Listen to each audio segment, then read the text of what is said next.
All right, so on this first podcast, sitting around the table with me, we've got Captain Anna. Hello. At Captain Anna, right? Yeah. So I think we just call you Captain Anna. Captain Anna. Yeah. So I don't think I ever call you Anna. Captain Anna. Yeah. We've got Chris at Sick Wide Glide, master level technician, 25 years experience. Beer, beer, beer. Beer, beer, beer. And we've got Justin at Iron J Moto, Justin James. Yo, yo. Editor extraordinaire. Oh, ow. I love that guy. That guy's so cool. I like how you're promoting. Yo, thanks, a random fan back then. Yeah. I'm over here like, I came with my own fan. Yeah. Wah, wah, wah, wah.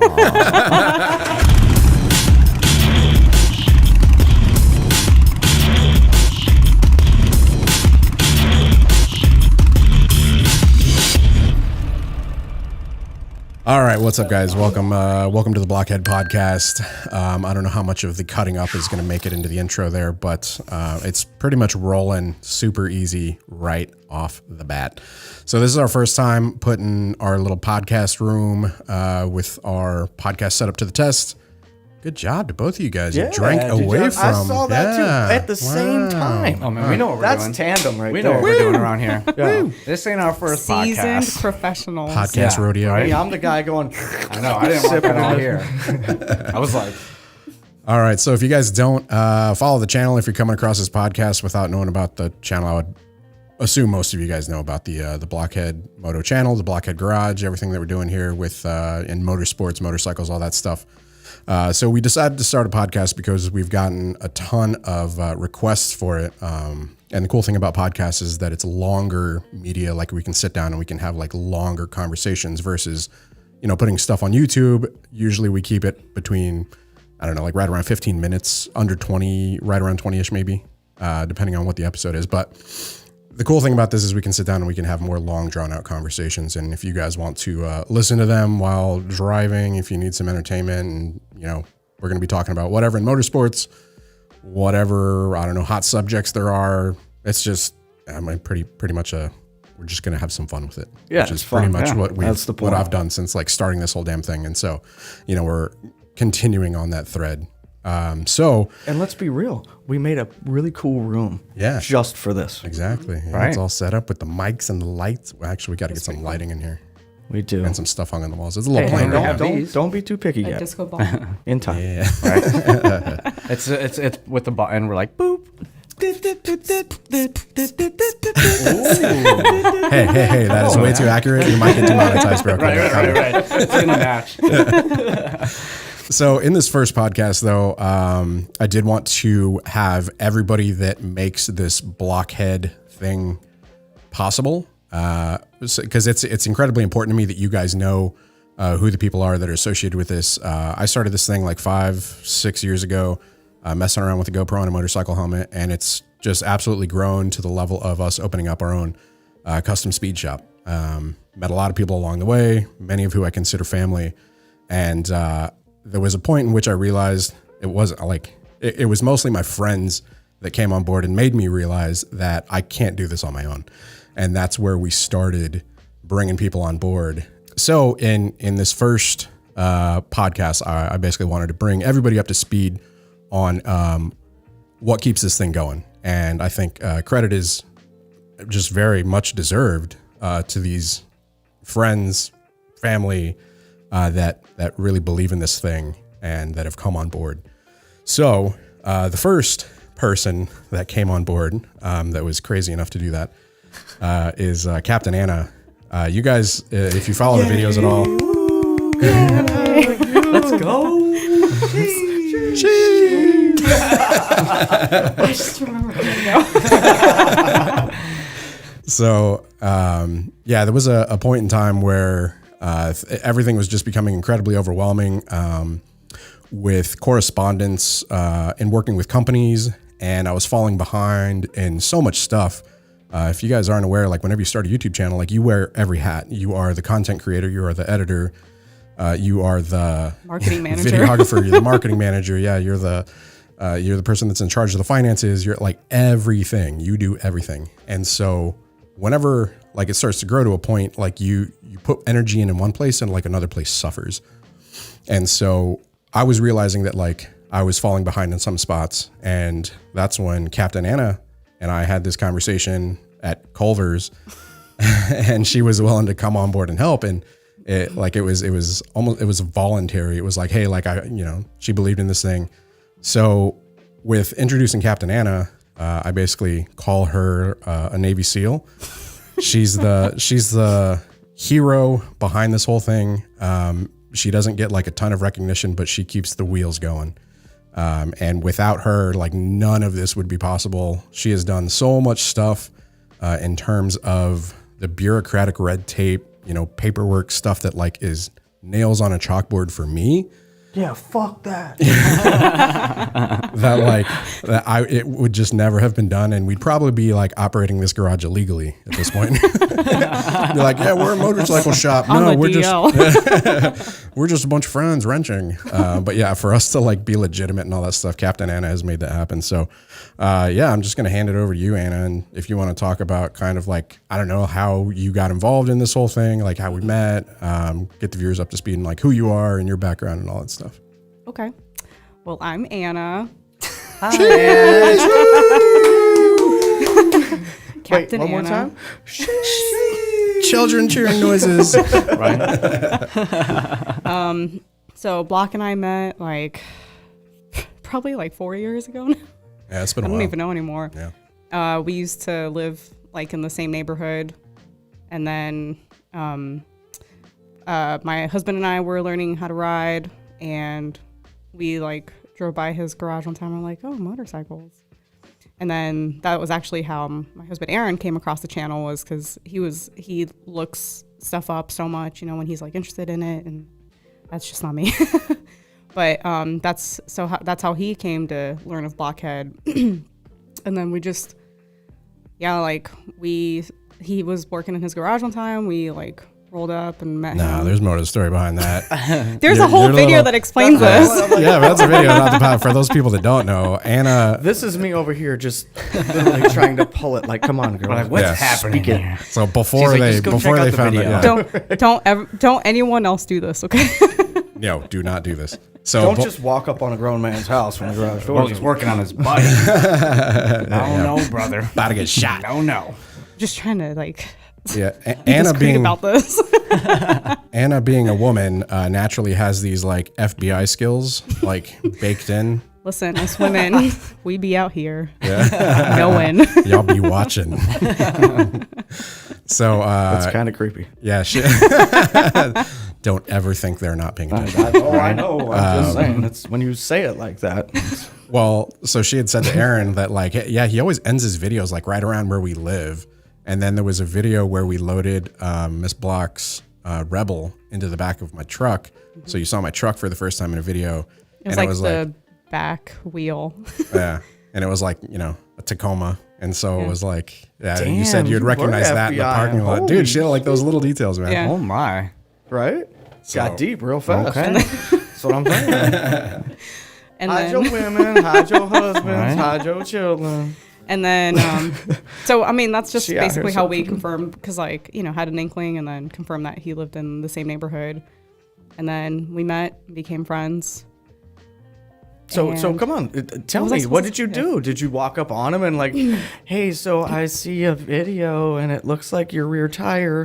No, so it was, How'd okay. this go down? So we knew it was like the garage, because it was like the only garage with like motorcycle stuff in it. And then one evening, Aaron and I were coming back, like we had been out of town, and we were driving back, and we were like driving by his garage just because that's the way we took to get to our apartment. And he was there like working on his R6. Nope. R6 days. And he was like, we're like, oh shit, the garage is open. Oh, he's right there. And so Aaron pulls up and rolls his window down. He's like, hey man. And Block like pokes his head out from behind the R6, and he's like, you Blockhead? Well, he was like, they rolled up and like yeah. they couldn't like quite see me. Like I was behind the bike, like the bike was between me and them on the lift. And like I knew a truck had just pulled up and stopped like right in front of my garage. And so I'm sitting there like waiting for them to leave. And I'm just like hand on your hip. He's like, kind of thing. Like, and so then I hear Aaron's voice like, "Hey man," and I'm like, I lean right. I was like, he's like leaning out of the truck, and he's like, "This is gonna sound weird, but are you Blockhead?" And I'm like, yeah. Yeah. And he's like, oh, like, I'm a fan of the channel, or like whatever he said at the time. And I think you guys parked and like you got out and like we talked for a bit and yeah. And then I think I don't know if we exchanged information there. You and Aaron did, yeah. We might have. And then I ended up going to Bento. And apparently you guys also liked Bento. Yeah, we were there. And so I came up behind Aaron, like super quiet. Anna saw me walking up and I like leaned over like right in his ear and I was like, "Hey buddy." Hey buddy. And he like jumped out of his skin. Like I'm pretty sure he could feel my breath on his ear. It was like, "Hey buddy." So that was the meeting. So that's how we met. And then just like, started becoming friends after that, and then just like started hanging out and stuff, like getting more and more involved with channel stuff, and then like we got pretty tight. And I knew that like, because the channel was like sort of growing exponentially, and so at this point it was just him, and so like he had so much on his plate that a lot of things were starting to like fall through the cracks and stuff. And we had like gone through the first FLMM, which just made the channel get bigger, and then the new year came and it was like, all right, time to plan the new FLMM. And it's like, how are you gonna do that? Like, there's so much to do. It almost killed me. You guys notice how there hasn't been another one? Yeah, like after 2019, there hasn't been another one because it's so taxing. Sheesh. And so it was kind of at that point. That was a serious sheesh. I know, right? That was like a genuine sheesh. I was like, sheesh. Yeah, like, gee golly. Yeah, right. Yep.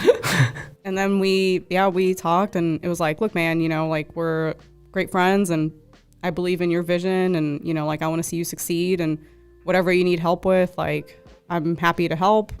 And we just kind of went from there, like talked about what there was to do, and like what I could start taking over. And Chris is like shaking his head like, not me. I'm like, wow, what I'm the like, good for her, because not me at all. Wait till y'all hear my story. But so it was just basically like, what do you have right now that you'd be willing to let go of? And I'll tell you, it was not easy, because he did not want to let go of anything at first. He was just like, well, first of all, I don't even really do that much. Like I just record and then post stuff on YouTube. And it's like, there's so much more than that. Right. And then finally, like, all right, can you start handling like some communication? Like that's one of my fortes is communication, like reaching out to people, talking to people and whatever. And so kind of like started doing that little by little, and started talking about like FLMM with some companies that, wanted to work with us for that. And from there, it just kind of like that, it just took on a life of its own like throughout time. And little by little, I just started getting more and more communication and like taking over more of that. And then eventually, so that was like, we called that like, I was like the brand manager at the time. Yeah. And then somehow that evolved into like Blockhead manager, because that's what we started joking, is that I just manage him. Yeah. I think at one point I even asked you, I was like, how much for you to quit your job and just manage my life? Right.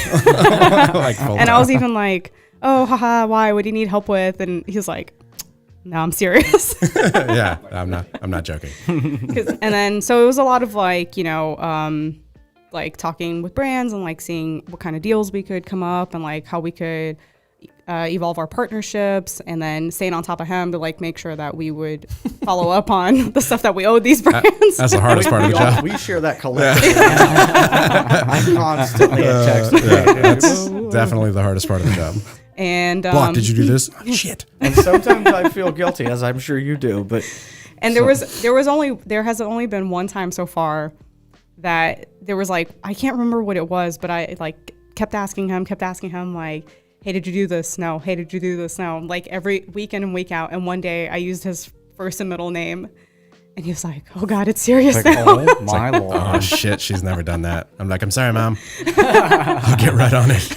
Man, what was that? It was really bad though. It was. It was really I bad. can't, So let me guess, it came out with a motherly tone. yeah. She sent the GIF that I'll kill you. Oh, yeah.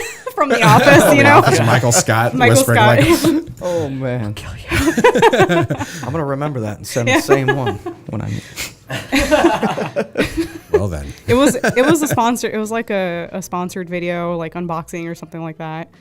Yeah, and the schedule just wasn't working out. Yeah. Like, yeah, it was all over the place. And then from there, it like evolved into, you know, we started talking about like expanding even more, opening a shop, and like little by little just kind of evolved into like operations management is what we call it. But it's a lot of like, pretty much what I don't do is like the stuff you guys see on camera. So like I don't wrench on bikes, I don't record, I don't edit. She does occasionally do a motovlog. So yeah, okay, yeah, like sometimes Ride along and record some stuff. But those are like for funsies. yeah. But then like on the back end, it's like, oh, man, what don't I do?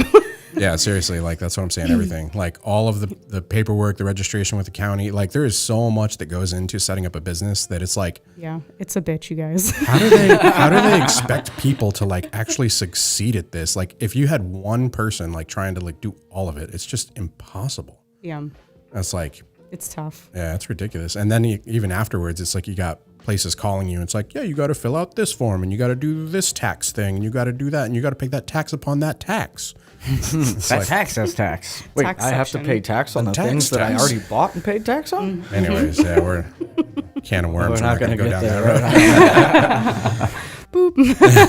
that road. But yeah, so anything ranging from like the contact, like the merch store, the contact form in the merch store.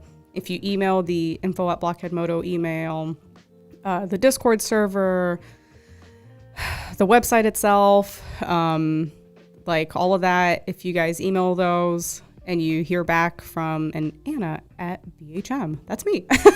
Yep. And a lot of people do, right? Like I'll email back and, you know, it's like, oh, you know, Anna. And they're like, oh snap, it's Captain Anna. Because they're like not expecting that, I guess. Captain Anna. I'm such a big fan. So that's pretty cool. But yeah, like all of that. And then the stuff with the business, you know, making sure we're staying compliant with local and state regulations, licensing, taxes, all of that. Super fun stuff. Payroll, HR. HR. I am HR. Okay. That'll be a dreaded day. Hey, Blockhead called me an asshole. Deal with it. Deal with it. Well, were you being an asshole? All right. You probably were. So he can't call me that. No, I mean, like, after the face reveal, I wish y'all could see my face. But over here looking at Chris, like the amount of shit that he's done. Hey, man. Yeah. See? We'll get to you. No. We'll get to you. You wait your turn. You bud. wait your turn. bud. probably, I feel like this is going to be a bitch session. Right? Maybe. probably one of like the biggest undertakings I've done so far, other than like the shop stuff, was hiring an editor. Oh. That was big. Yeah. Hey. That was pretty big, yeah. Wow, what's That's up, y'all? you. You're in the house. So Yeah. that was like, it was funny because like, you know, we put out the call like, hey, you know, hiring an editor, blah, blah, blah. If you want to apply, like go here, whatever. I think I got like 60 or 70 applications, which depending on like where you guys work, you're probably like, oh, that's nothing. But man, it was like these applications just keep coming in. What the heck? My gosh. That was crazy.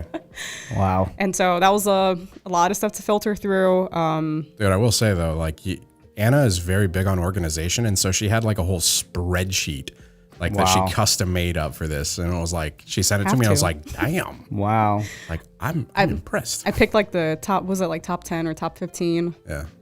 Applications and sent it to you. Justin here he was the first one. He like sent his application first, his portfolio, like everything.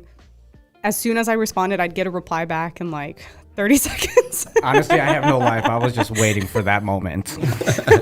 At least you admit it. Right. Dude, but that actually factored into like our decision because some of these people, like while they were good at editing, it's like they weren't good at communication. And Right. working with an editor, like, you know, states away, you know, remote essentially. Right. It's like you have to be good at communication. Yeah. And so it's like we did notice like that was one of those things that we factored in.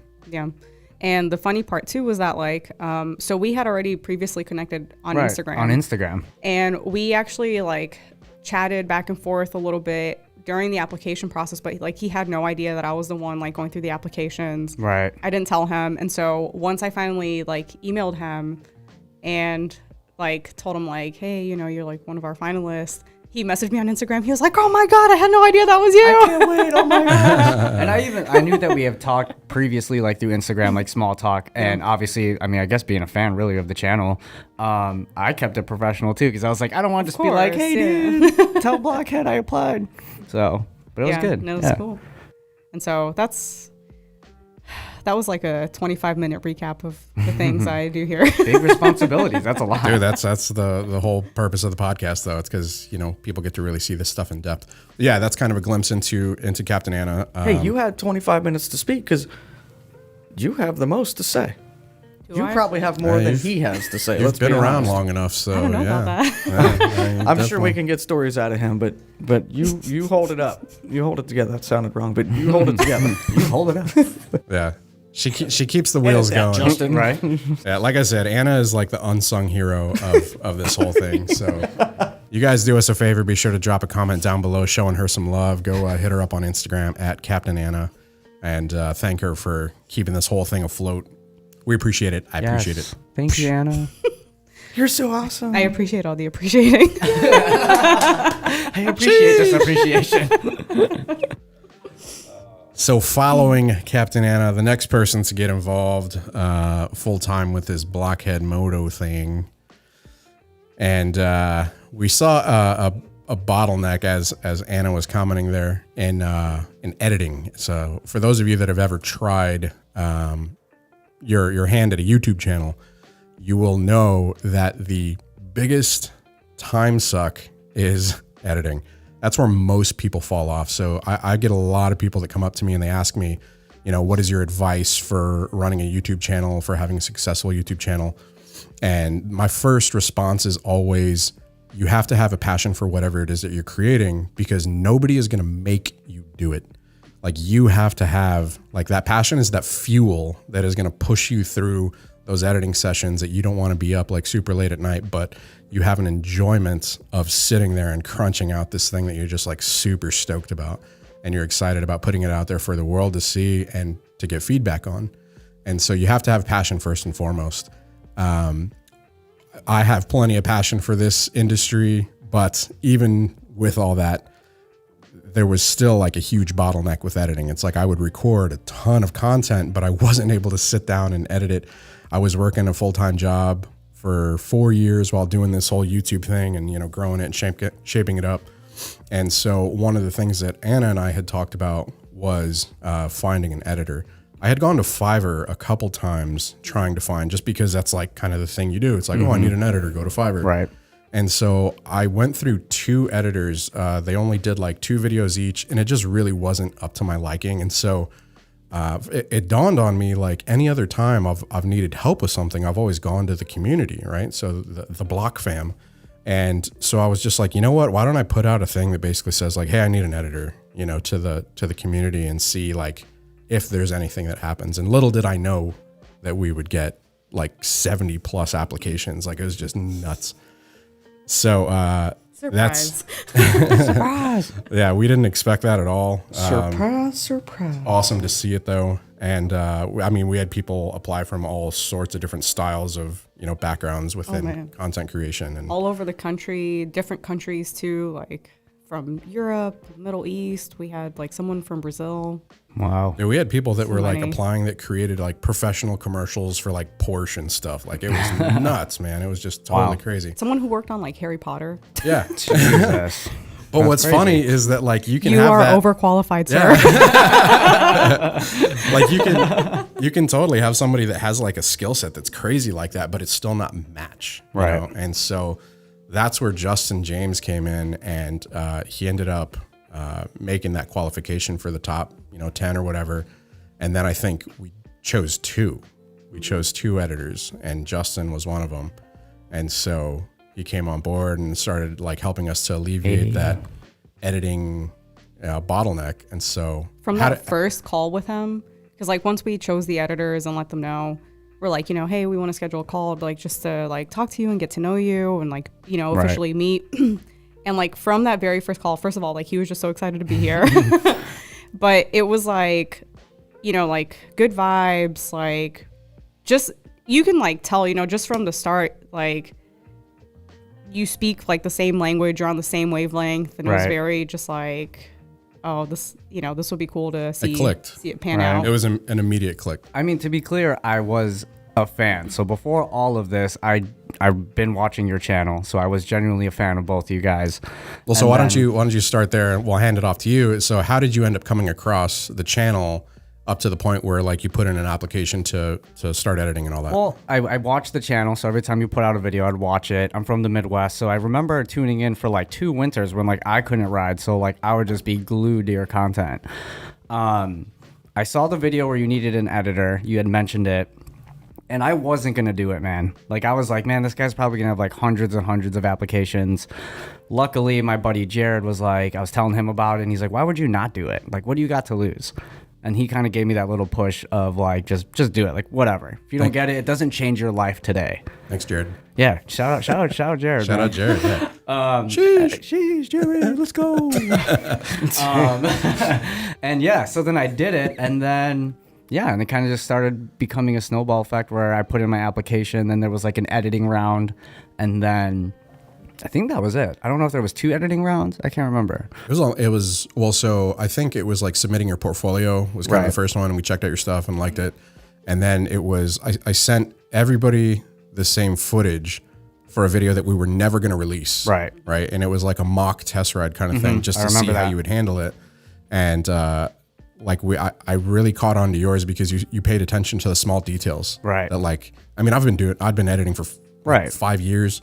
And so it's like little details like the watermark going behind the lower third thing instead of being in the front. Like that's something I noticed that you did. That's exactly what he said to me. Yeah. It's like the details, the transitions. I remember you telling me about that. Like, bro, just that little detail all of it. Like how you use the intro, like the overlap, like with the audio, like going underneath the audio at the start of the actual footage, like stuff like that. The some motion graphics. Yeah, the cuts, like all the little stuff. It's like that you recognize as like an editor, but it's all the stuff that people don't notice that makes it watchable. Right. It's almost like if the viewer doesn't even notice, then you've done a good job. Exactly. Yeah. You know what I mean? Yeah. So you were like, I noticed that throughout it because I was like, yeah, I know I had fumbled with my words here, but like you knew to cut that out, but string the video together so it seemed cohesive. I was like, okay. Seamless. Like, yeah, he gets a star for that one. Yeah. Those are those editing tricks that people don't know, man. Yeah. It's like a dialogue thing. Like my first pass is just a whole dialogue edit. Yep. Same. Exactly. Right. Cool. Sure. Yeah, I know what that is. Yeah, right? Nerd talk. So, yeah, we can get Notice deep on I'm that. silent because I know. So, yeah, Justin ended up, starting to do the editing, and I think you were working a job full time, and so you're kind of doing the editing part time, and you would do like 1 to 2 a week. Yeah, right. About 1 to 2 because like I did work almost. I think it was like 10 to 6, and then I'd go home by like 7, and then I'd edit from like, let's say 7:30 to like 3 in the morning. Midnight to 3 in the morning. You guys would get emails from me, export to like 5 a.m. Yeah, Justin's a night owl. Yeah, man. It's true. I text. I would text Block and be like, "Did you see Justin sent that email at like 3:30 in the morning?" Dude. Yeah, man. I mean, I'm addicted to what I do, and I'm just as passionate as you guys and what you bring to the table. But on my end, yeah, I love working, and it's fun. It's just exciting. Awesome, man. And then. Well, so you want to explain kind of how it went from part-time to, so Justin is now a full-time employee and he moved to Florida. Yeah. So just moved out here 2 weeks ago from Chicago. How you feeling about that? I love it, man. I know. It was like a weird, like, there's some other things behind that. Yeah, that's what I was trying I know you were. Is that a serious sheesh? That's a for real. That was like shit. That was like I love Florida, but there's just it's a different climate, so it brings different things into your apartments. You know what I'm saying? It comes with different experiences. Yeah, true that. These are new experiences. Welcome but to for the most part, I love it. I think. Welcome to apartment living in right in Florida. Do you live on the first floor? I'm on the second floor, so I thought that was my safety net, like being like above the ground. like, do I just have to be on the 4th floor and I'm like straight, or I'm just No, doesn't probably matter? not. It's just the building in general. Yeah. Right. Do I say something about that Might so as people well. just know? I'm like, yeah. Let's just so throw it out there's there. a little bit of a cockroach party in my apartment. You know what I'm saying? I literally, it was like, I came to work Cockroach the other party. day. Yeah, I came to work the I other know you day, need and I to was get this telling off your chest, I so do, let us- right? let it Now out. this is a confessional, man. This isn't even a podcast. I was talking to Chris and Block, and I was like, man, dude, I like flicked the lights on at like 5 a.m. to get a snack, and I just broke up a cockroach gang fight in my sink. Yeah. So it's You been can sl- hear them, Yeah, right? it's been subtly frustrating. But And what did you besides tell that- me? What was the one thing you said to me that I won't forget, and it made me laugh because I grew up here. But you said they don't even go in the same direction. Oh, yeah, I know. They're like 50 of them, and they go in 50 different Yeah. directions, and they're not it's even like, yeah, slow bugs. Like they're fast. Right, They yeah. run faster than me. your eyeball It's can't scary. track them all. Dude, You're it's like, so "Ah, scary. Shit, It's what?" scary. Yeah, Do you guys not have roaches in Chicago? I've never had It's to a deal with the colder roach climate. thing. It's That's different. Weird. Oh, Yeah. wow. Yeah, I'm because sure in the they winter they do. would die. Guess I never I'm really sure thought they about do. that. Yeah. Bro, But just it's- wait till you come across the flying ones. It's just not. Palmetto bugs. Palmetto Yeah. bugs. I, Yeah. I asked Oh, my them. Lord. I People asked are like, them that's not a originally- roach, that's a palmetto bug. When he Oh first my said he had gosh. roaches, I said, "How big are they?" Because we all know palmetto bugs. There's some big ass things, but he goes, "No, they're like this big," and I'm like, it's "Oh, German. that's a roach." Babies. And he's like, It's German roach, "Yeah, yeah. they're roaches." And I go, "Wait till you see the bigger ones. They'll fly at you." Oh God. He's Not even looking forward to that. I guess that's what happens when you're in like a beautiful climate. Is like you just have these like insane bugs. No, I'm like, telling from you, the bro. Midwest. I'm small. I'm telling you, a town boy. Get a cat. Welcome to Florida. Get a cat. Yeah. You are not the alpha predator here. Right. I wasn't even back home, so I don't know. I'm used to this life. Yeah, there is stuff that will eat you here. The Australia of the Right. United States. Dude, for real. I'm talking about the people because they're, bath salts, but then also alligators. bath salts, mess. Have you seen Florida Man? No. Well, we need to enlighten you. Damn. Dude, I'm all scared now. You want to give him Florida Man? So if he never shows, like if one day he doesn't show up for work, you already know that he had a flying roach in his apartment. Oh, dude. Yeah, I'm calling out of work. I don't even care, man. He's like stuck in the corner, like trauma Like, induced. I want to come to work, but I'm trapped right now. He's at the door with a knife. Oh, that's funny. But I mean, I guess, yeah, besides the cockroach thing, it's fun. It's amazing. It's awesome to be out here, to be in the warm weather, not the winter. I left when it was like 1 degree outside. Ooh. Oh, dude. Went through a snowstorm on the just drive a down. degree. Just one. It was just a degree outside. And I had to pack my everything, pack the Harley, the Grom, had my car on the trailer, and then like my apartment. Hey, the other day it was 36, and he said, Right. this is cold. I know this is not where people are gonna hate me because it's like all year riding out here. But even right now, it's like probably like 60 outside. It's actually I didn't dipped to even- like the 50s. Yeah, but it's like 50s. But it's like I was like, gotta I'm not chill. riding. I'm All not right, gonna ride. though. All right. So whenever I say, "Oh, it's cold" in my videos, the Right. Northerners always freak the hell out, right? So I know a way to like trigger the Northerners is for like a Floridian to be like, "It's cold," and they're like, "You don't know cold." Right. I was born in the frost. But like, yeah, I mean, 50s back home, I'd be like, hell yeah, I'm gonna go ride. But yeah, I get it now. I'm like, it's like 50s outside. Like, I'm not gonna ride to work. 50s here is different than 50s Right. up north. And it would have been nice earlier. Like, it was like 70s earlier. Would have been awesome to be riding. Yeah, but, no doubt. But now it's like cold. Yep. But yeah, no, I mean, besides that, I think being in Florida, I mean, well, one, thank you for the opportunity. Both of you guys, or all of you guys, Dude, thank you for wanting me even out here. This is crazy. Yeah, Can we thank you. talk about the first time he came down? And we went to Ace Cafe, and he kept Oh going, my god. "Oh my god, I just can't believe it! Like, I'm at Ace Cafe where you guys hang dude, out." Dude, like, I don't want people to forget that. Genuinely, I mean, I still am to this day, but I was a subscriber, a fan, or whatever. Like, I don't, whatever you want to call it, man. I still fanboy. I walk into work, I'm like, oh my god, Blockhead, Oh my Chris. God. and Block would be like, Anna's normally not "Dude, you here, and gotta she's stop here it." today. And I was like, oh my god, Anna's here. Like, what the heck? Like, this is real? Yeah, You no. guys are real people. The amount of He literally times. said that 4 Earlier. hours ago. I did. to both Block and I. He goes, I'm a fan. Like, I've been seeing you guys every day, and I'm still like, oh my god. I get text messages from you guys. I'm like, oh my lord, what is this? We're both, me and Block are like, man, shut up. Like, get out of Yeah. He's here, like, bro. no, wait, just sign No, my dude, shit. I- Wait. Yeah, it'll today- get old eventually. You'll get a text from Block, and you'll be like, "Fuck, what does he want?" We'll get there. I gotta get out of the honeymoon phase. This fucking guy. I know, right? I'm like, oh, seriously, again, dude? I'm off the clock right now. Instead it becomes real, like, sheesh. It's not I don't even say it. You just hear the breath like, Hey, you should see me when he blows my phone up. Hey, that works both ways, bitch. What did you say the other night? All caps. What was it? Oh yeah. You're like, why? Like something. I was like, damn, you must have not wanted me to come to work or some shit. It's like, I see how it is. oh my God. I'm like, no, I'll be there on time, and you're like, why? Why? Oh my God. That's funny. Pretty much. But Yep. yeah.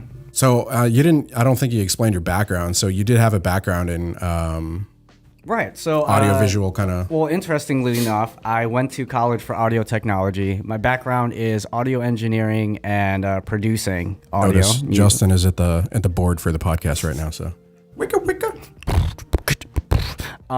But yeah, so I went to college for that, and then I got a job at this awesome studio. Are you doing really doing that right now? Just taking a picture. I already knew. I was already posing and everything. Oh damn! Right. He even leaned over a little bit, like Yeah, right. so I had to cool. make sure it was good. But if I was leaning into it, I'd look mad weird. You like, but I was like, stretch the neck for the right, neck tattoo. right. All my skin up here like tucked in. It's like, dang, he's got a nice jawline. Oh my That got God. serious. Listen, guys, this think, isn't my first photo. Remember? Didn't we just talk about this? I worked for a virtual reality company, so I did ambisonic audio mixing. So I worked at this creative company, and that's kind of where I got all of my creative skills because I worked alongside some video editors, which is where I was able to pick their brains and all that. Interesting. I was Apparently he posing. doesn't. It was my best angle. Oh, that is? Yeah, I was just posing. Oh, interesting. Chris is flicking me off. You guys don't know. Oh, come on. No. I just Blockhead want was you guys taking to a know who picture. the real bully is in this room. Oh, Christ Yeah, I think we said almighty. earlier. HR. I think we said earlier, like Chris woke up and chose violence. I'm like, yeah, Right. Chris was born and chose violence. It's 50-50. Sometimes I walk into work and it's a garage. Sometimes it's like a prison yard. You know what, though? I'm blinking my eyes right now. Glass case of emotion.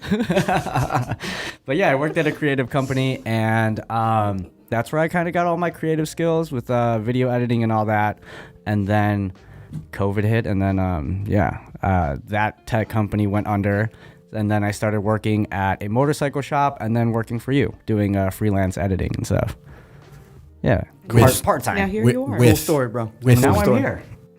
Hard work. Do you have brings time? Can you into tell it great again? work. Yeah, you want to, like, you left out so much, but sure. I did, but You I just, mean, like, well, we skipped got, from I was here in editing school, and then I went to motorcycle, and now here I am.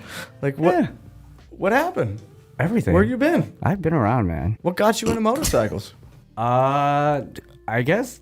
Well, my dad. I grew up. My dad rode motorcycles. He rode a Harley, a Dyna lowrider. Does he still ride? Yeah, he's got a lowrider S, and totally I didn't get to gets meet him. inspired by Blockhead's bike. I didn't get to meet him. I was Yeah, I down know. with the Rona. Yeah, He's awesome. yeah. um, So, Dude, Justin's we- entire family is awesome. Dude, I love my family. Shout They're out, great. Mom, Dad, if you're watching this or listening to it. I don't know how you consume, but I love you.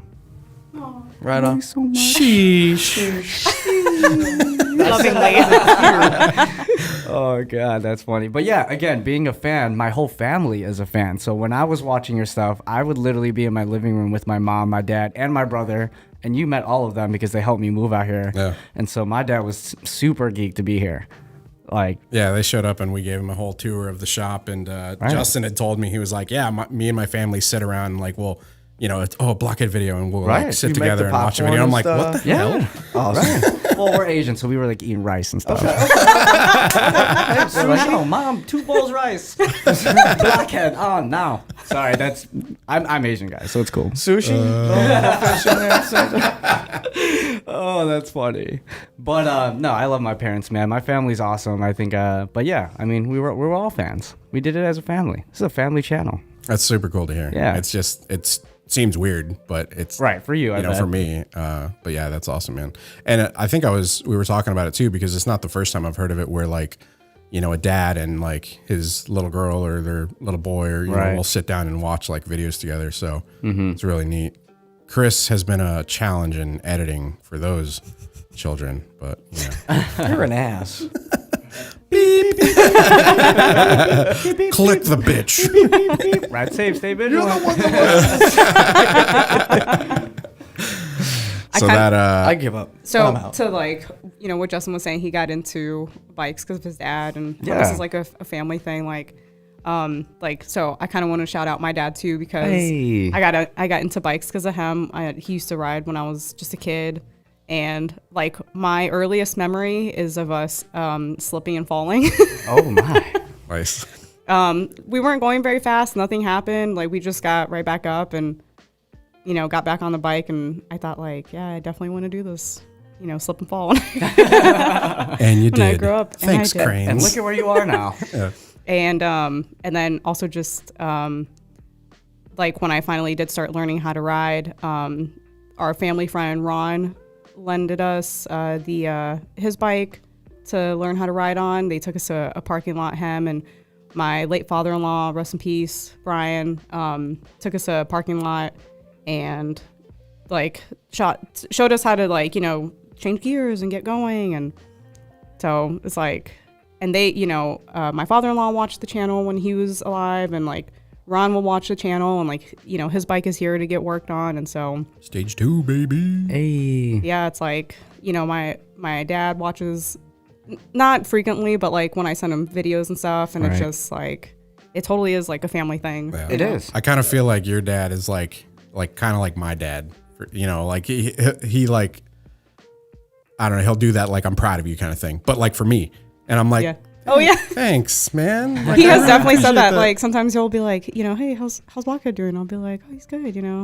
And he'll be like, all right, well, tell him I said hi and that I'm proud of him. And I'll be like, okay. I was like, Like, but what about me? thanks, Dad. Yeah, your dad's awesome. I love him. Thank you. So that brings us around to, I have no good stories about my dad.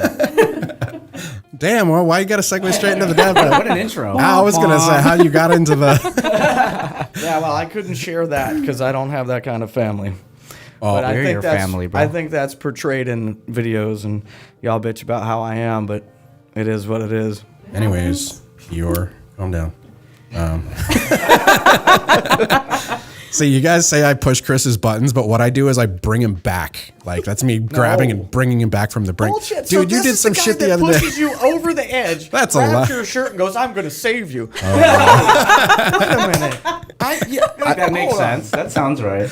I'm Nah. going to be your hero. Watch. Right? You put- Hero, baby. I'll take away your pain, Chris. Anyway, So, yeah, you guys, if y'all watch the channel, you know how Chris and I met. It was basically working with a dealership, and Or actually, Sibley. they don't.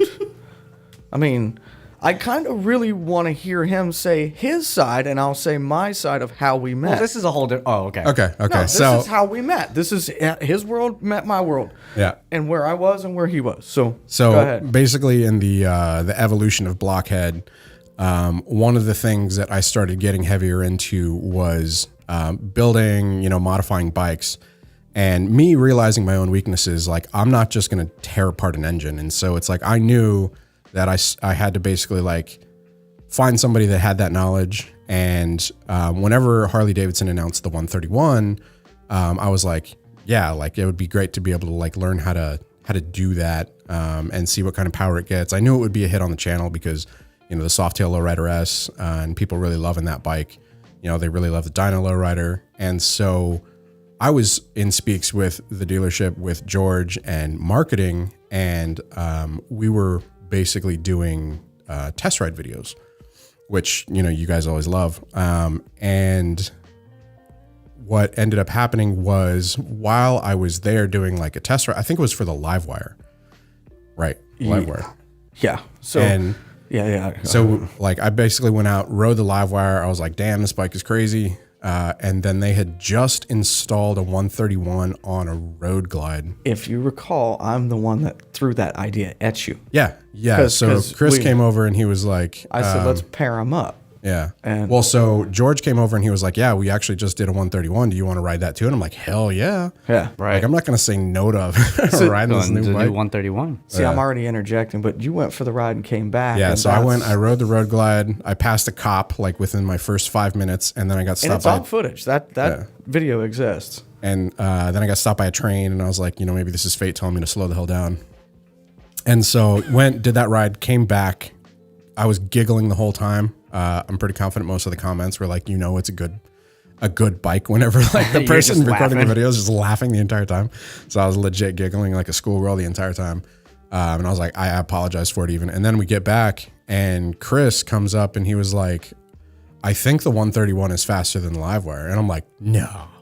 And he's like, oh, we should put them up against one another. And I look over at George and I'm like, can we race these bikes? May we please do this? He put his eyes down and he's like, what, I don't know. He's like, I didn't hear anything. Basically. Right.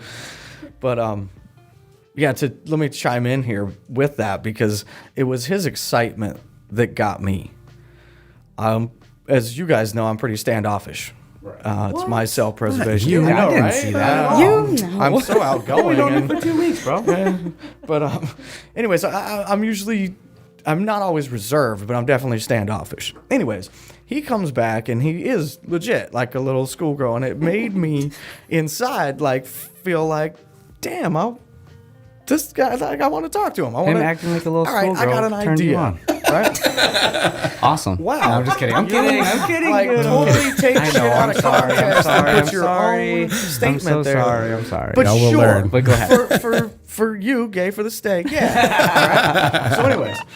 So anyways, he was excited, and it got my excitement, right? Yeah. So I was like, I said, hey man, I said, you know what? I think the 131's faster than the Livewire, and he's like, no way. And I was like, yeah, why not? Let's put him up. So of course he had to get clearance from George. I talked with George at the same time. George basically was like, do it, but of course we can't. Wow. Shout out George again. Say that. We can't say it that way, but he was like, what I don't know George doesn't matter. did not say do it. Right. So George actually said not to do it, but we just took the bikes anyways. right, yes, basically. And we took them to Mexico. Yep. And we raced them down Mexico's streets. And Mexico Lane. we had a good time. And he anyways, he wanted me to be on camera and talk, and I had didn't want anything to do with that. I was like, man, forget that. And so He's like, let's just run the bikes. right, basically. Like, no, man, I want your reaction. Yeah. And so I think he got a little bit out of me, but I kind of was like, no, I don't want my face. I don't even want my name put out there. And he's like, why not?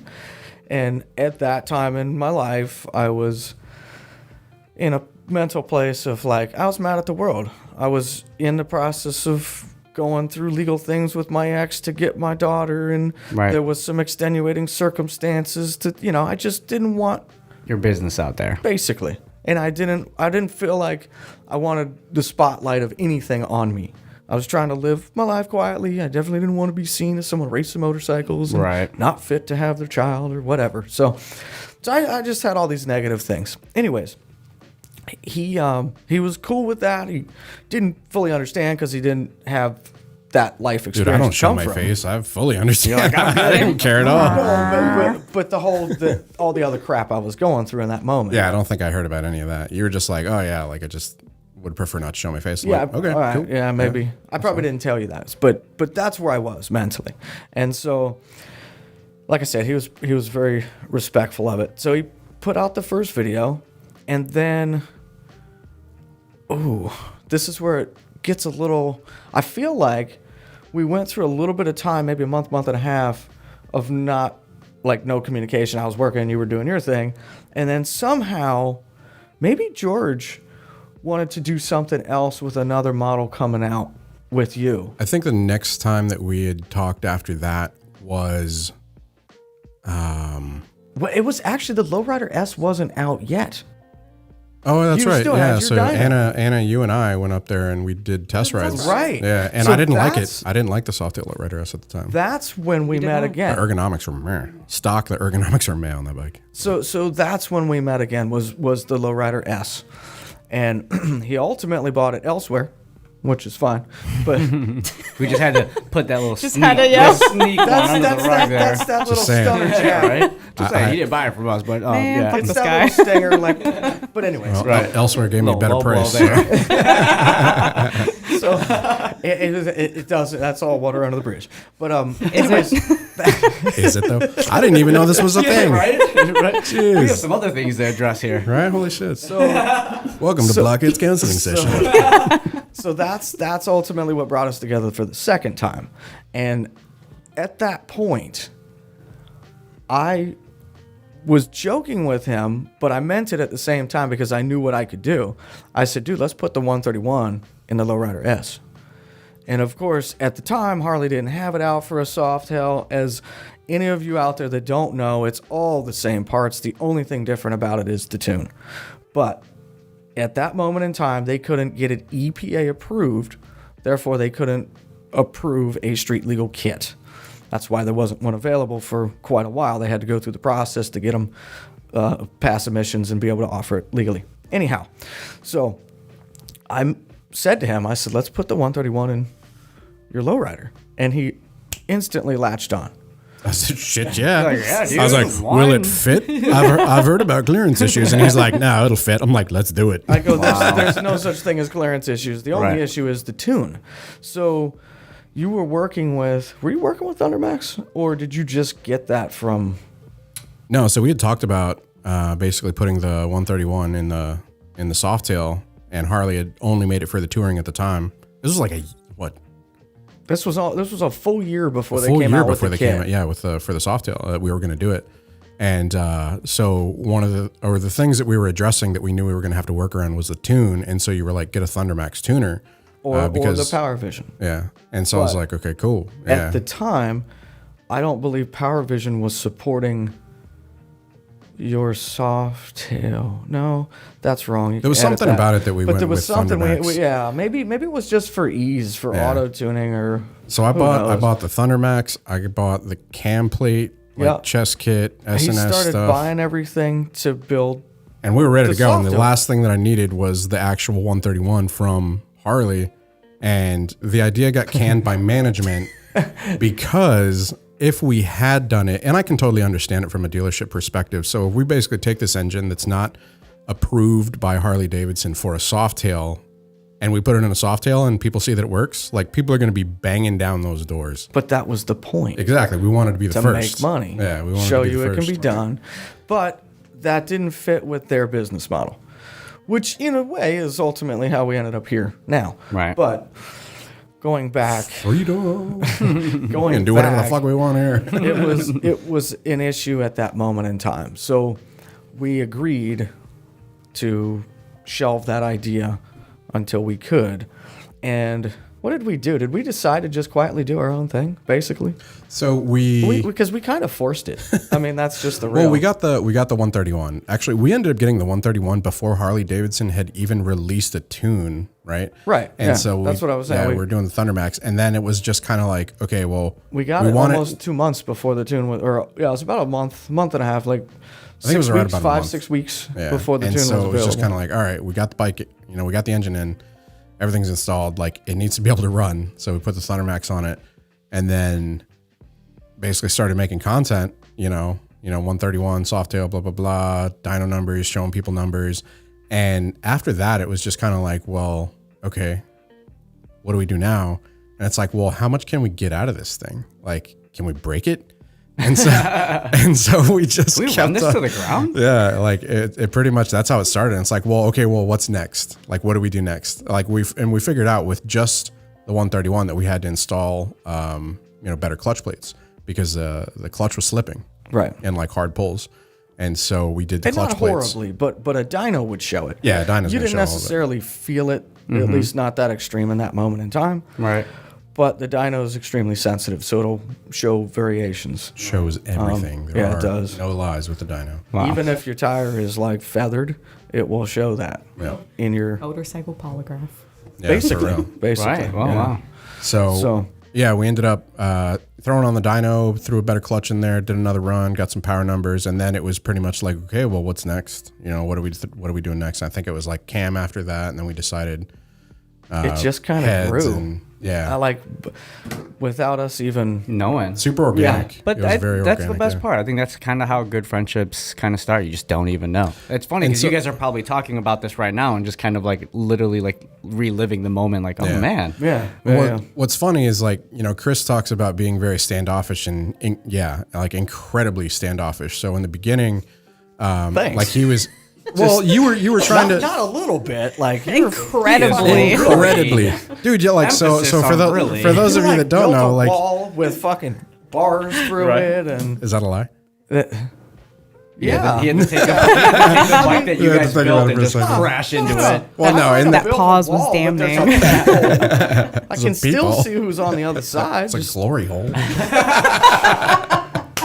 here we go again. Gay for this day.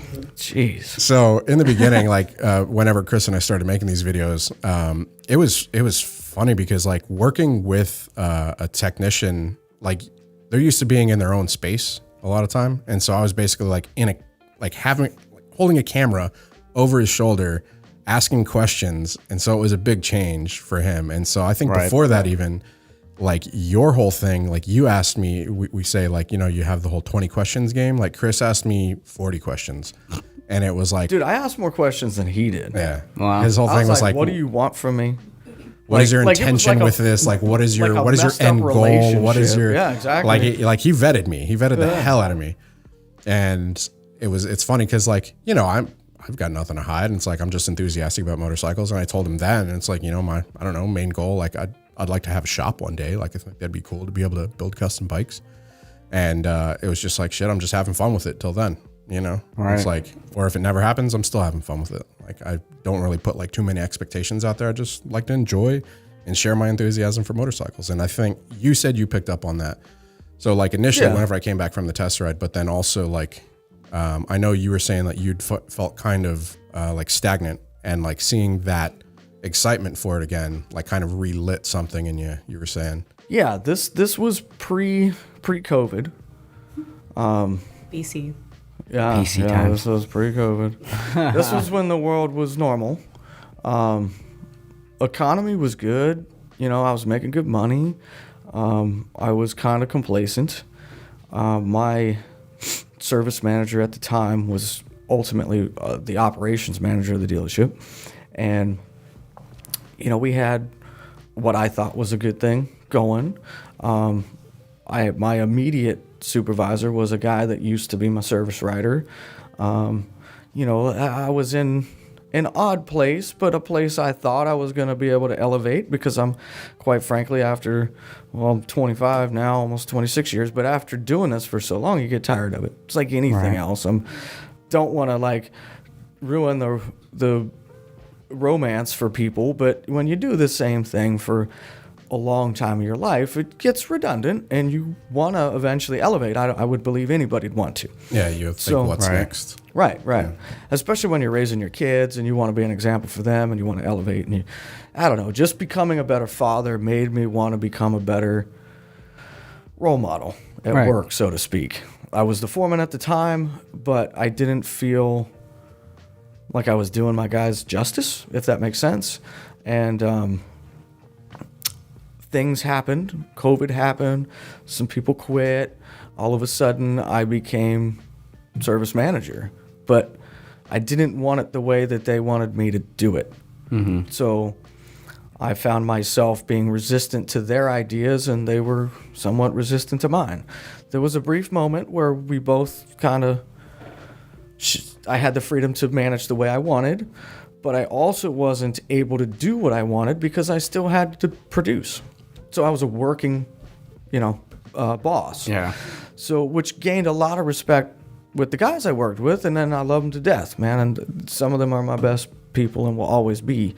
But at the same time, it leaves me on the inside like, wait a minute, I want to be here, and I'm still here. Yeah, I moved up one rung, but I didn't get where I wanted. Right. And over time, I lost my enjoyment with that. And even Block was starting to feel it.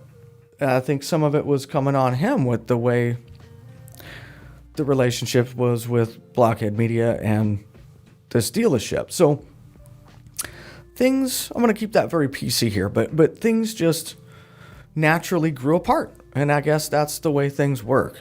And in the moment, you feel like, I don't know, you can feel a lot of negativity. But ultimately, it happened the way it was supposed to happen. And we are where we are. Now, let me back up just a minute, because we kind of like skipped through all of my intro. I've been doing this same bullshit for 25 years, as you already heard. As you guys heard me say in the beginning, 25-year master level technician. It's all I've done since 1997. Yeah, I've had a couple odd jobs in between, i.e. I flipped burgers in 98. I actually worked 3 jobs at one time in 1998 when I was 18 years old. I wasn't even a full 18, or maybe I was. But I worked at McDonald's, line cooked at Denny's, and worked at Scooters. Wow. So I like, this has always been what The work I've ethic. done. Yeah. I do believe in work, even though at my age now, I wish I could retire and not work. Don't we all? Exactly. You want to tell people how old you are? Because anytime we say 25-year master level tech, they're like, what, did you start at birth? He came out working on bikes. Yeah, he was born with a 10 millimeter. I'm 42. I'm a product of 1979. I started this at 17 professionally, and I use that with air quotes because, you start on the wash bay. You start as low man on the pole, and you work your way up. And that's what I did. But I've been in a shop. I've been in this environment since 1997. I was my own technician in Alaska, meaning I was the only tech. I didn't even have a service writer for half the year for 10 years. So you learn to manage yourself. You learn to manage your customers, their expectations, your promise dates, your this, that, the other. You learn to interface with the motor company really well because you have no one to default to and say, hey, will you make the phone call like I do now with you? Right. But yeah, it's I've kind of learned the hard way by making mistakes, by screwing up. And I don't mean motorcycles, but just how to deal with people. Doing things on your own taught me a lot. Right. But that's the stuff you don't learn in school. You know You're what I right. mean? Yeah. 100%. You know what I mean? That's That's why As a matter I of think fact. you're... It's experience, yeah. Yeah. As a matter of fact, I Best did teacher. not complete high school. I was not allowed to.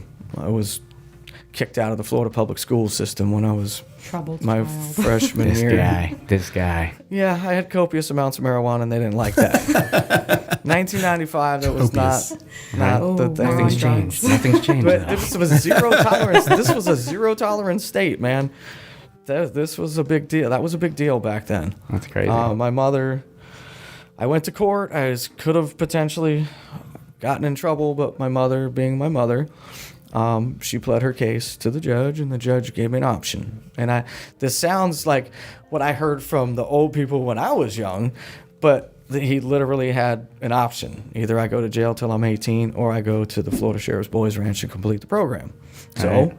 I did boot camp for a year and 4 months and learned the hard way that you can fight the system all you want, but the system's going to do what the system does. And it's up to you to either fall in line and do what you have to do, or continue to fight it and make your life more difficult.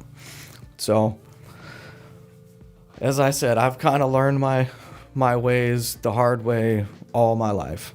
And meeting him, which kind of leads to the whole, I vetted him. Like, I don't trust people. I haven't for a long time. But me saying he's very standoffish was, so offensive. Like,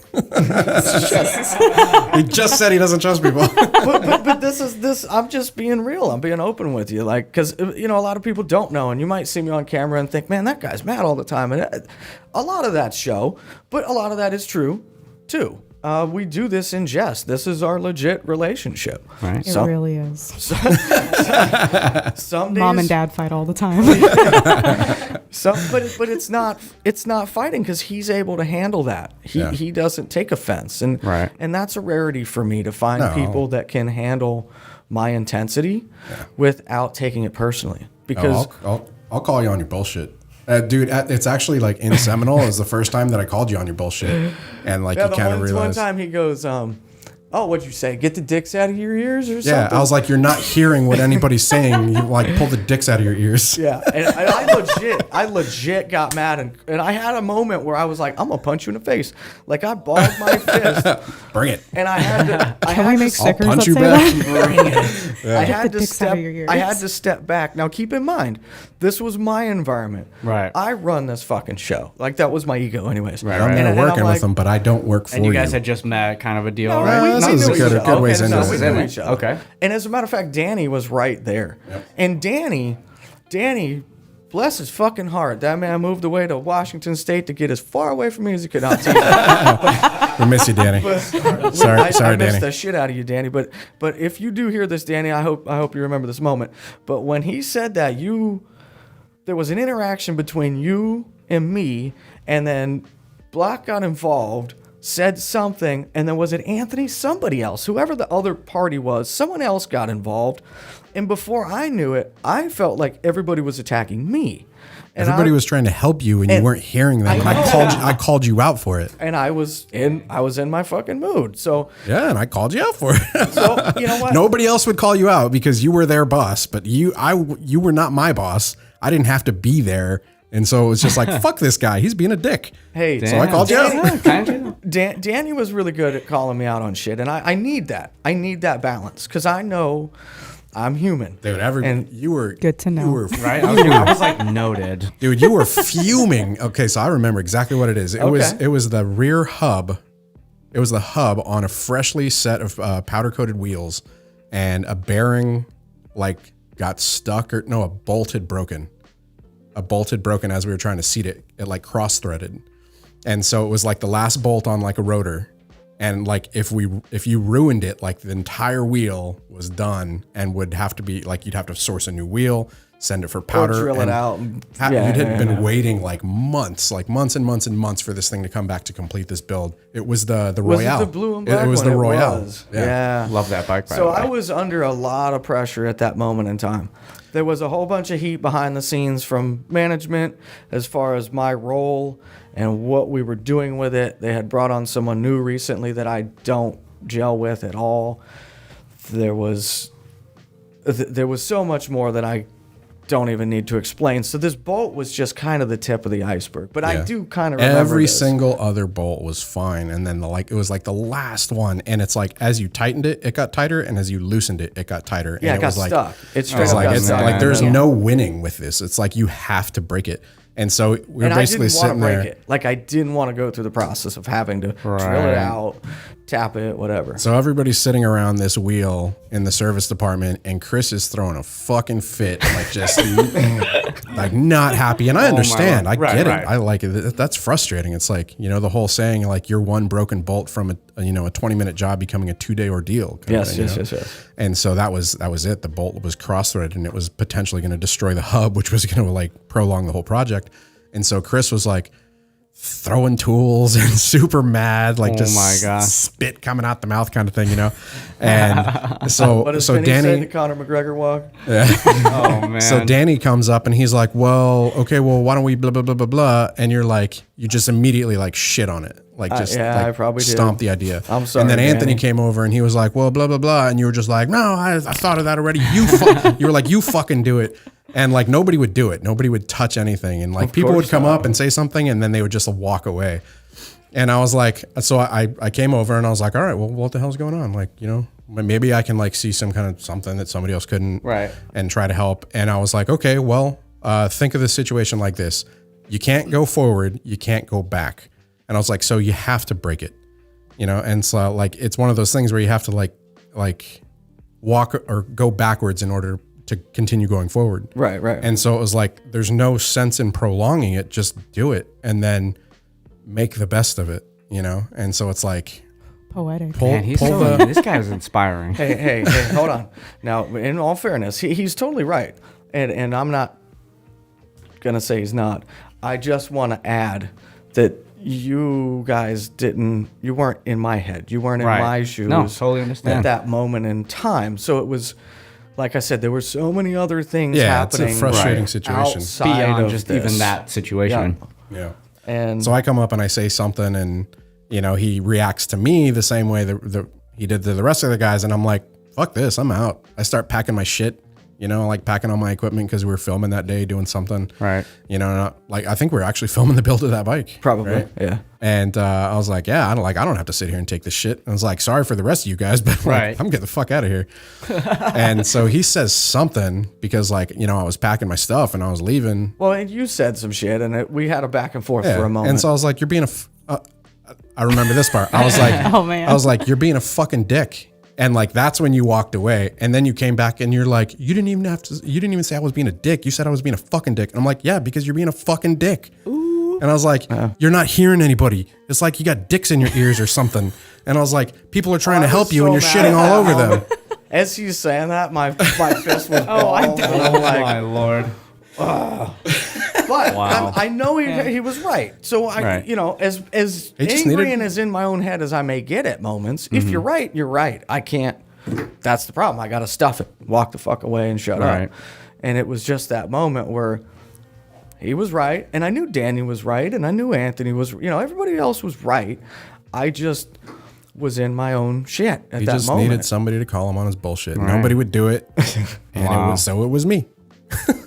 And I still do it. To this day. It's not as bad as that, but Right. yeah, it shit happens. No, that was a different moment with a lot of different pressures. Do you feel like that was a turning point for you guys, though? I don't know if that was the turning point necessarily, but it was a reaffirmation of like I need that. And I'm not going to openly stand there and go, thanks, I needed that. But I was able to say it later. Yeah. You know, There you after go. I was out of that moment, I could Right. say, hey, you know, thanks for calling me on my shit, but don't call me a fucking dick. You know, like, I Call me still a have dick, to- right. not a fucking I dick. have to say, Yeah, like, right. don't put the extra hate in it. Like, Oh, man, I think like true friendship and like dude. I mean, I'm working full time essentially with Chris at this oh point. yeah, I'm God, spending we were filming 40 hours a week, yeah, dude. I'm easy. like, no joke. I'm spending like you get to know somebody like pretty quickly whenever you're spending like 40 hours a week with them, right? And so like I'm spending like week after week after week, you know, like just learning all about Chris and like, you know, we talk about anything and everything. And so like when it gets to that point, like I think true friendships, like real actual friends are able to like look at you and be like, you're being an asshole. Yeah. Or like, you know, you're should be wrong, able dude. to. Yeah. And kind of explain like why you're, but like if I'm being an asshole, if I'm being a fucking dick, if I'm wrong, call me on that shit. Like I have always told people, like if I'm wrong, check me. Like please I think check we me. have. You and I have done that once or twice. For sure. And it goes both ways. It's just Right. Yeah, I but don't have to handle him like he handles me. Yeah.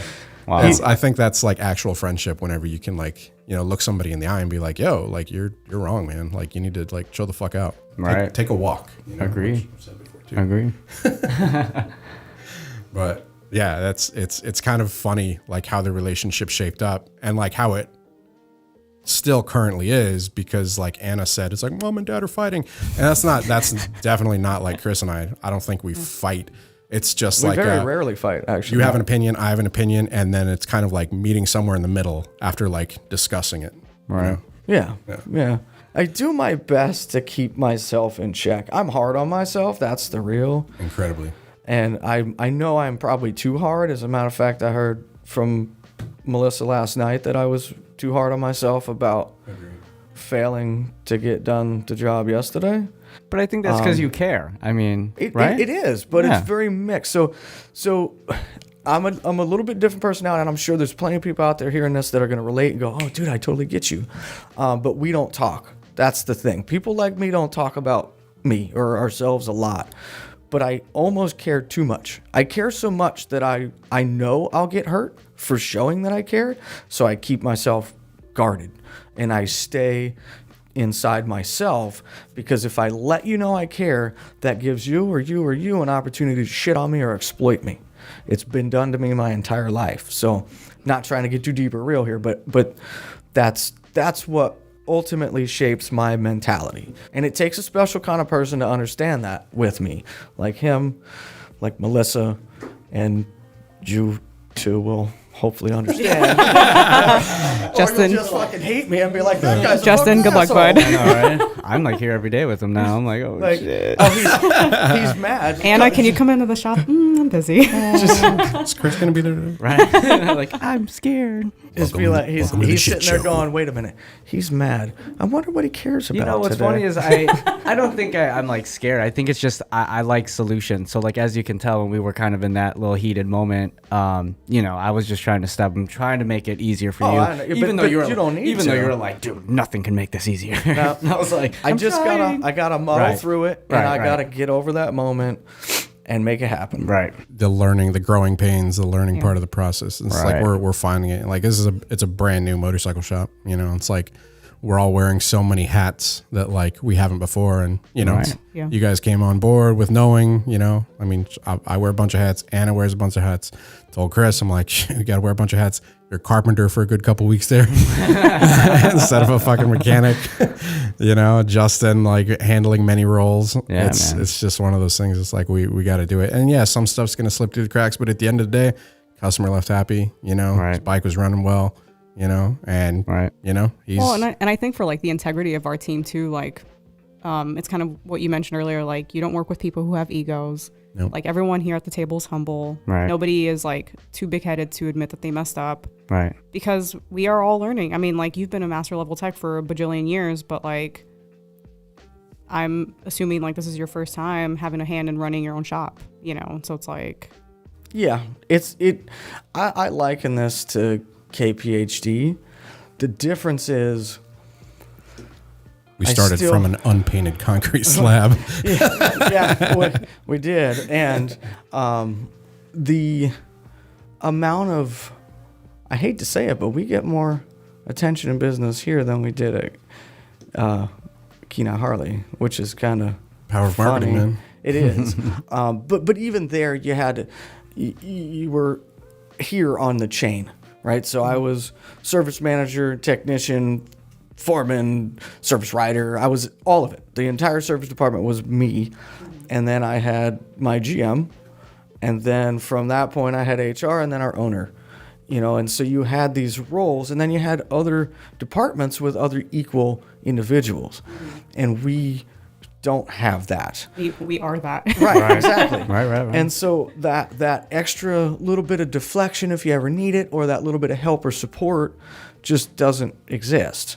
And when it was just me and Block, before you came on, that was even Challenging, tougher. to say the least. It was Right. hard. Like I told you, I would spend most mornings up till noon or 1 just doing quotes and answering emails. Dude, that was even just yesterday. I was like, I'm going to start an edit. And then boom, I was just doing office work, phone calls, ordering stuff, calling customers. And then next thing I know, 6-7 hours just flash by. And we're like, Yep. oh, all right, we're leaving now. Dude, that's the thing. It's like, I mean, as we're like, this is a really unique thing that we have here because, you know, it's starting from YouTube, and then we basically got, you know, all these very supportive people out there that are willing to like bring us and trust us with, you know, their motorcycles. Right. And, you know, we've showcased why, you know, Chris being very specific, very detail oriented, like, you know, showing that, you know, he is a master, truly a master at his craft. I consider you an artist, honestly. Agree. And so for people to basically like be seeing this, and it's like just something that we're doing out of the enjoyment of it, to be like, hey, yeah, like now we're opening up a shop, and it's just like, oh shit. It's like we start figuring out all these other things that like we didn't even think about, you know. Yeah. Right. And we're kind of going through it, but we're doing it. You know, Right. it's like we're sitting down here for the first podcast, Right. and you know we've got to go out there after this and move a Right. bunch of stuff so the floors can be redone. Right. It's like all part of the learning process. Actually, And that's the thing. happening It's like, right now, as a matter of fact. as we grow, as we like see these like bottlenecks, it's like we will address this stuff, but the foundation is super solid. And that's one of those things I've always like focused and aimed, you know, at creating, is a solid foundation that we can build upon. And I really think we have that. I think we have that here. Yeah. And so much of that is because of our subscribers, you know, the people out there that watch, that support, you guys listening. It's because of this team, because you guys making it all you know, keep going. I was telling Justin the other day, I feel like I'm working myself out of a job by like, He's gonna be out there playing Bye, golf. Blockhead. He's gonna be out there playing golf one day. like hiring people for like the stuff that I used to do. That's good. But yeah, I think it's an incredible journey, and I really appreciate you guys taking it with me. Somebody commented and said the other day that everybody needs a friend like Chris that's willing to like quit something super corporate and solid and stable. Dude, for I like, told you in text, I said, I put my trust in you, not only mine, but the trust of my children's future. oh, dude, that's the biggest thing that weighs on me though. Oh my is- gosh, yeah. Right? Yeah, you And, and, like like, I've talked to you about yeah, that. we've talked about that Yeah. because so like I didn't mention this when we first started, but so Chris was the first one to make the leap and go full time. Like I'm not even with the team full time. Like I have a full time job that I work, and this is just like a side gig. for funsies. But when we were like, you know, ramping up to this, that was like a conversation that we had because like you were worried about that, and you're like, you know, Chris is putting his trust in me, and like, you know, he's got kids, he's got a house. Like it's not just, you know, like some young kid who, you know, can like lives in an apartment, could go back home. Right, See right. cockroaches. Damn, shots fired. I know, right? Whoops, that's not where I was meant to go. What are you trying to say? My bad. But you know But what no, I mean? we Like get it. it's like when you have a family, like it's different. Like you got your kids to take care Yeah. of, you know, and like that really weighed and weighs on his mind. So much, yeah. Yeah. I like one of the biggest things that I said was like, you know, like I do feel responsible, you know, and it's like I want this to be a success, not only for me, but to provide like, I don't know, you and your children opportunity. And so that's why it's like I gotta bust ass. I know we gotta like, you know, really work. And it's like I think at this point in the process, if like somebody came on that like was just dragging ass, like it could fucking kill us. And so it's like we gotta really pick like Right. and choose wisely. And I don't think that's been difficult thus far at all. You know, it's like we got a solid, you know, group of people, y'all. And I know Chris ain't afraid of work. I know Justin ain't afraid of work. I see those. I'm still up at 1, 2 a.m. even after I've been here for. You do. I watch your stories, and you're posting at like Trust Yeah. me. 3 in the I morning, do. bro. I Go to mean- sleep. I think I can't just sit around and do nothing. So it's like if I'm gonna go home, it's like I don't really watch much TV. So it's like I'm either trying to learn something, or if not, like in our case, we have so much content to edit, especially after a whole day of working, like brick and mortar. Then it's like, yeah, I might as well just work. Yeah. And it's not like I'm like running myself to death, but I mean, I enjoy it. So it almost doesn't feel like work to me. No. dude, I hear you. there are nights I leave here at 9, 10, Yep. and then You called me yesterday and you were like talking yeah. about an estimate. We were talking about numbers. 8:30 I left, and then I was replying to emails. I'm Right. usually doing something Yeah. till 10, 30, 11 o'clock at Yeah, night. we're still working. But I dude. gotta get up at 5:30 and get my kids up, so I Right. can't stay up till Too 3 late. anymore. But I mean, still, it goes to show that even beyond just being here, I mean, we're still all passionate about what we do. Yeah, yeah. That there's no time limit. We're just working. I We think that's gotta- like something else that leads to our success is like everyone here does it not only because it's like things that we're good at. Like Blockhead is an excellent content creator, you know, narrator, storytelling, everything else. Like Chris, excellent, you know, obviously, like Blockhead said, he's like an artist. Excellent trash talker. Yeah, that's his second title. You know, Justin, like freaking great editor, like bringing all his experience on board, and like, and we're all And Anna, a great herder of cats. everyone here has ADD. It's a problem. But it like we all do it also because it's something we enjoy. Right. The passion fuels it. Yeah. I agree. Yeah. So if you guys are listening like through iTunes or whatever other source that you can't drop a comment, we are going to throw these up on YouTube as well, so that you guys, if y'all want to interact, drop a comment. I really want to take like a lot of y'all's feedback or recommendations for like future subjects, episodes, stuff that we should cover, and basically start integrating it into the podcast. We do have future plans on this for calling like people that are manufacturers or leaders in the industry, having conversation, you know, just about motorsports, motorcycles. Yeah, so it's going to be a really cool platform to be able to like, I don't know, showcase. I think a lot of that, being able to talk to people that, you know, design these motorcycles or manufacture seats or talk about suspension or whatever it may be. Like we were able to get really deep into this. So it's going to be a cool outlet, I think. What were you going to say? I would like everybody in here to add one thing. It can be the most random thing you want. I'll start. I like turtles and burlwood. And what? Don't so worry we're about just, it. We're Go, just it's doing your random turn. things? Burlwood? Yeah. Go ahead. It's your turn. I'm sleepy. Cheese pizza's my favorite kind of pizza. Nah, pepperoni pineapple, yo. Oral hygiene is key to life. I like that. There we go. There you go. All right. Well, on that note, hope you guys have enjoyed the first Blockhead podcast. Big thanks to all of y'all. Be sure to go give them a follow at Captain Anna, at Iron J Moto, at Sick Wide Glide. And I guess if you want to follow me too, at Blockhead Moto. No, don't follow We need him. to push that. Are we pushing the Facebook thing? Yeah, you guys go give us a follow on Facebook. We're actually pushing Facebook. We got to hit like 10,000 followers in order Anyone to... who's still on Facebook. Yeah, Right. if you're still on Facebook. We got to hit 10,000 followers in order to unlock some cool features through there. So, yeah, if you guys are wanting to follow us on there, go give us a follow. Facebook.com/BlockheadMoto. You can find us on all the networks at /BlockheadMoto. Yeah, and hopefully this gave you guys a good insight into kind of what's happening behind the scenes. I do really enjoy like the longer form content with us doing this first one. This was awesome. This was fun. Yeah, thanks, I felt guys. good about it. Like, Yeah. usually when we're recording videos, I never know really what to say. Right? But here it just feels like we're like Right, we're just hanging out, hanging. chatting. Yeah. We're just Like, chilling. Can I be honest? I felt like mine was a little negative. I guarantee you there's going to be so many comments like, Chris is so relatable. I Yeah, dude, totally it's- relate to Chris. Yeah, you like, can totally resonate That's with a like lot real of the stuff life you said. experience, you Yeah. know? Yeah, and but I feel like I might have been a little. it's not always No, rainbows man. and butterflies. Like, Right. That's the real. that's reality. It's never you know? rainbows and butterflies. Yeah. Yo, on note of rainbows and butterflies, don't ever drink that Bang rainbow. Terrible. It's funny because I saw that. I almost was It was gonna just drink good. It tastes good, but it put me on the toilet in like 30 minutes, dog. Yeah, it was terrible. Sheesh.